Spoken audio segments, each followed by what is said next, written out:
You're worthless, Emma. You've never done anything important in your life. My sister Vanessa screamed those words at me in the middle of a crowded coffee shop. Every single person turned to stare. My face burned. My hands shook. She grabbed her purse, looked at her friends, and walked out without another word. I sat there, frozen, while strangers whispered around me. That was the moment I realized something. She had no idea who was actually holding her life together. My name's Emma. I'm 29 years old. I work as a medical billing specialist. It's not glamorous. It's not Instagram-worthy. But it's steady, it's honest, and it pays the bills. Vanessa's my younger sister. She's 26. She's the outgoing one, the fun one, the one with thousands of followers and a feed full of brunch photos and motivational quotes. Our parents died 4 years ago in a car accident.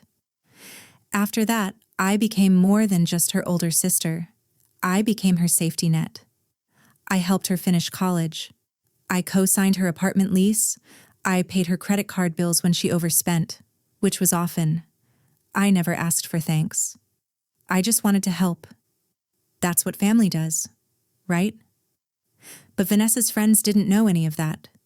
To them, she was self-made, independent, a go-getter, and she never corrected them. I wasn't flashy. I wasn't loud, but I had something Vanessa didn't know about: control. If you've ever been the one holding your family together while they treated you like nothing, hit subscribe and tell me where you're watching from. I need to know I'm not alone in this. It all started 2 weeks before that coffee shop meltdown. I was at work when my phone buzzed. Vanessa. Need $1,200 by Friday. Rent's due and I'm short. Don't make this a big deal. I stared at the message. This was the 5th time this year. I typed back, "Can we talk about a budget? I can't keep covering you." 3 angry emojis, then nothing. Radio silence for 2 days. Finally, she agreed to meet me that Saturday at a café near her place. I thought we'd talk. Just the 2 of us. But when I walked in, Vanessa was already there, sitting with 2 of her friends. Both of them were influencer types. Perfect hair, designer sunglasses pushed up on their heads, iced lattes with oat milk. I sat down, confused. "Hey," I said. "I thought we were meeting alone?" Vanessa didn't even look up from her phone. "Just say what you need to say, Emma. You're always so dramatic." I felt my chest tighten. I can't keep sending money without some kind of plan. Maybe we can sit down and... She laughed, loud, sharp. Then she turned to her friends. "This is my sister. She thinks $1,200 is a big deal." One of them smirked. The other looked away, uncomfortable. Vanessa leaned back in her chair, arms crossed. "Emma, you work in billing. You'll never understand real ambition." I tried to stay calm. "I just think we should..." "You're worthless, Emma." Her voice got louder. People at other tables stopped talking. "You've never done anything important in your life. All you do is nag and judge me. I'm trying to build something and you just exist." The cafe went silent. I couldn't breathe. Vanessa stood up, grabbed her bag and looked at her friends. "Come on, let's go."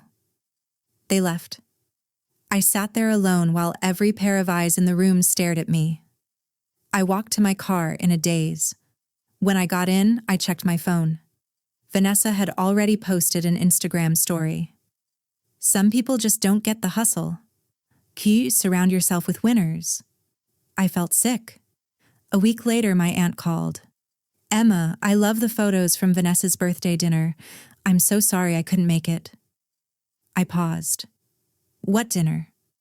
There was a beat of silence. "Oh, you didn't go?" I hung up and opened Instagram. There it was. Vanessa at some upscale restaurant, surrounded by friends and family. Candles on the table. Cocktails. A cake with sparklers.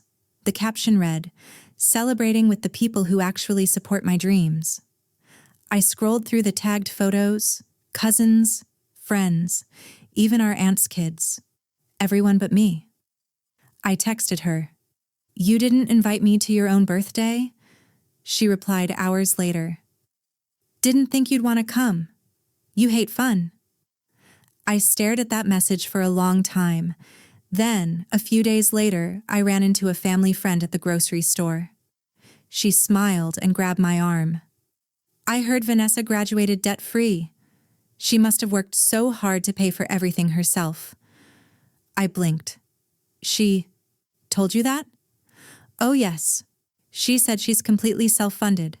Her apartment, school, everything. I'm so proud of her." I felt invisible. I'd paid her tuition, her deposits, her groceries for 3 years. That night, I texted Vanessa. "Why are you lying about how you paid for school?" Her reply came fast. "I'm not lying. I worked for it. You just helped a little. Stop being so needy." I wanted to scream, but I didn't. Not yet. 2 weeks later, Vanessa showed up at my apartment. She was crying. "Emma, I'm being evicted. I need $2,500 by Monday or I'm homeless." I was exhausted, emotionally drained. "Can I see the eviction notice?" Her face twisted. "You don't trust me?" After everything I've been through, you're just like everyone else. Heartless." She was sobbing now, hands shaking. I caved. I transferred $2,000. It was all I had in savings. "Thank you," she whispered. "I'll pay you back. I promise." 2 days later, I saw her Instagram story. A new designer handbag. Bottle service at some club downtown. Her and her friends laughing, drinks in the air. I tried to call her. The call didn't go through. She'd blocked me. I sat on my couch, staring at my bank account. $0 in savings. And my sister had just erased me. That's when something inside me shifted. I walked over to my filing cabinet and pulled out a folder. It was labeled Vanessa Financial Records. Inside were copies of everything. Rent payments I'd made on her behalf. Bank transfer receipts. The co-signed lease agreement. Screenshots of every text where she'd asked for money, and every lie she'd told. What Vanessa didn't know was this. I wasn't just a co-signer on her lease. I was the financial guarantor. Legally, I had the right to terminate that lease with 30 days' notice if I was no longer willing to back it. And there was something else. Our parents had left a small trust fund, not a fortune, but enough to help us both. Vanessa got monthly disbursements, $1,200 like clockwork. She thought it was automatic. It wasn't. I was the trustee. I controlled the principal. I approved every payment, and I'd never once used that power. Until now. Vanessa thought I was just the boring, worthless sister. She had no idea I was the only thing keeping her world from falling apart. I called Derek. He's a lawyer and a family friend. He helped us settle our parents' estate. I told him everything. He reviewed the documents and sighed. "Emma, you're completely within your rights. You're the trustee and the co-signer. If you want to step back, you can." I hesitated. "She's still my sister." Derek's voice was gentle. "Emma, when does helping become enabling?" That question stayed with me. Meanwhile, Vanessa kept posting. Photos of her independent lifestyle. Captions about manifesting success and cutting off negative energy. Then my cousin called. "Hey, Vanessa texted me. She said you've been harassing her about money?" My stomach dropped. "She said that?" "Yeah. She said it's exhausting, that you're, obsessed with her." I didn't even respond. I just hung up. The final straw came 3 days later. Vanessa's landlord called me. "Miss Emma, your sister's 2 months behind on rent. As co-signer, you're responsible. I need $3,400 by next week or I'm filing for eviction." I felt something crack inside me. Not anger. Clarity. Vanessa had lied. Again. She'd pocketed the money I sent her and spent it on bags and bottles. I called Derek back. I'm done. I want out of the lease, and I'm freezing the trust disbursements. Are you sure? Yes. Derek drafted the legal notices that afternoon. Then I sent Vanessa a text. We need to talk. Your apartment tomorrow at 6. She replied an hour later. Fine, but make it quick. I showed up with a folder in my hand. Vanessa was on her phone when I walked in, sitting on her couch in yoga pants and an oversized sweatshirt. What now, Emma? I sat down across from her. My voice was calm. I'm removing myself as co-signer from your lease. I've given 30 days notice to your landlord. She looked up, confused. What are you talking about? I've been guaranteeing your rent for 3 years. Without me, you don't qualify for this apartment. You'll need to move out or prove income. She laughed. Nervous, uncertain. You can't do that. I slid the lease across the table. I already did. Her face went pale. Are you serious? You're going to make me homeless?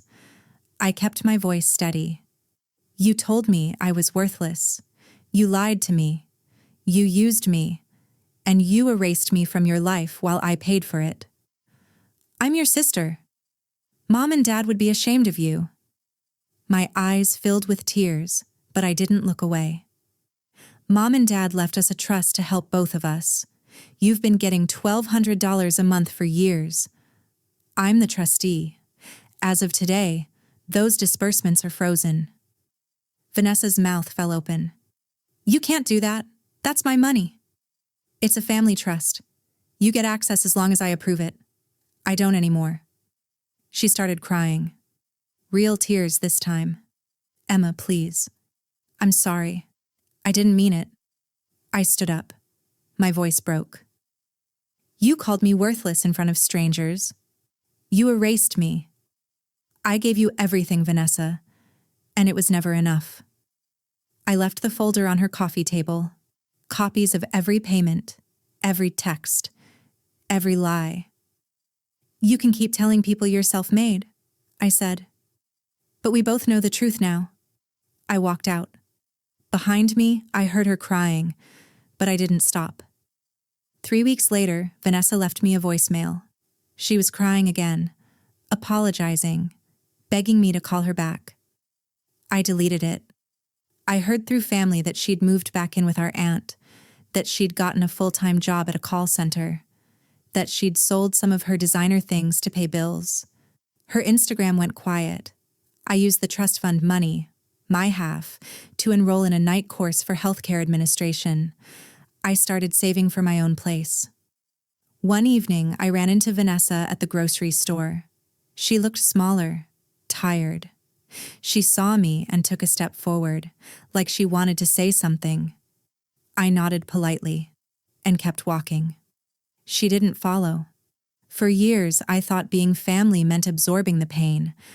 I thought love meant disappearing so someone else could shine. But that day, I realized something. Love isn't supposed to make you disappear. Vanessa's silence didn't hurt me anymore. It freed me. I finally understood I never needed her approval or her gratitude. I just needed to stop waiting for her to see me.